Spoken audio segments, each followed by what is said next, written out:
nilai-nilai universal yang baik dalam ekonomi Islam. Yang pertama adalah kebebasan. Dalam Islam, masalah kebebasan ekonomi adalah tiang pertama dalam struktur pasar Islam. Kebebasan yang dimaksud adalah kebebasan yang didasarkan atas ajaran-ajaran fundamental Islam, atau dengan kata lain konsekuensi logis dari ajaran tauhid, di mana dengan pernyataan tidak ada Tuhan selain Allah. Artinya manusia terlepas dari ikatan perbudakan baik oleh alam maupun oleh manusia itu sendiri. Kedua, keadilan. Dalam ilmu hadis, keadilan dapat diartikan dengan sifat yang terpatri dalam jiwa seseorang untuk senantiasa bertakwa dan memelihara harga diri menjauhi dosa besar seperti syirik, sihir, membunuh, memakan riba, memakan harta anak yatim, dan menyakiti kedua orang tua, dan mengharapkan kehalalan dari Baitul Haram, dan menjauhi dosa kecil untuk mengurangi timbangan sebiji, mencuri sesuap makanan, serta menjauhi perkara mubah yang dinilai mengurangi harga dirinya. Yang ketiga adalah maslahah. Menurut istilah, maslahah adalah mendatangkan segala bentuk kemanfaatan atau menolak segala kemungkinan yang merusak. Kerusakan merupakan seluruh akibat yang merugikan dan menyakitkan atau segala sesuatu yang ada kaitannya dengan kerusakan tersebut. Yang keempat adalah keseimbangan. Keseimbangan merupakan nilai dasar yang mempengaruhi berbagai aspek tingkah laku ekonomi seorang muslim. Selanjutnya, tolong-menolong. Sikap tolong-menolong adalah sikap dalam kebaikan antara sesama manusia, apalagi dengan saudara seiman. Tolong-menolong yang menjadi prinsip ekonomi Islam. Setiap akad yang dilakukan harus bersifat saling menguntungkan semua pihak yang berakad. Selanjutnya, persaudaraan. Persaudaraan dalam aktivitas ekonomi dan bisnis adalah kebersamaan universal, kepercayaan bahwa sumber daya adalah amanah dan kewajiban agar berpola hidup hemat dan sederhana.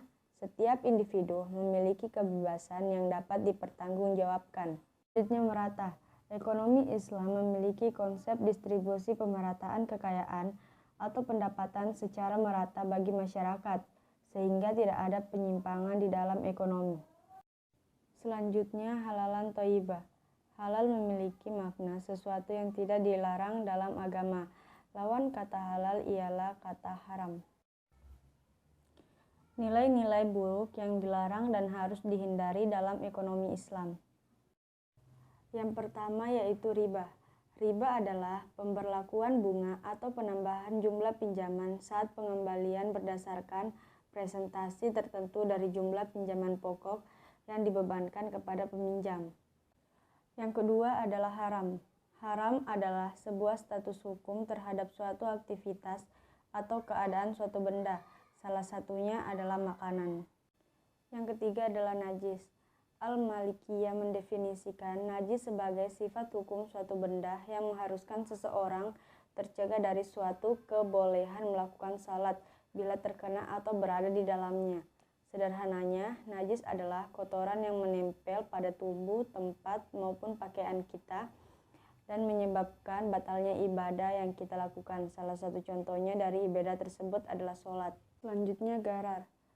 Gharar adalah transaksi bisnis yang mengandung ketidakjelasan bagi para pihak, baik dari segi kuantitas, fisik, kualitas, waktu penyerahan, bahkan objek transaksinya pun bisa jadi masih bersifat spekulatif. Ketidakpastian ini melanggar prinsip syariah yang idealnya harus transparan dan memberi keuntungan bagi kedua belah pihak. Selanjutnya adalah maisir. Maisir adalah jenis transaksi permainan yang di dalamnya terdapat persyaratan berupa pengambilan sejumlah materi dari pihak yang kalah oleh pemenangnya.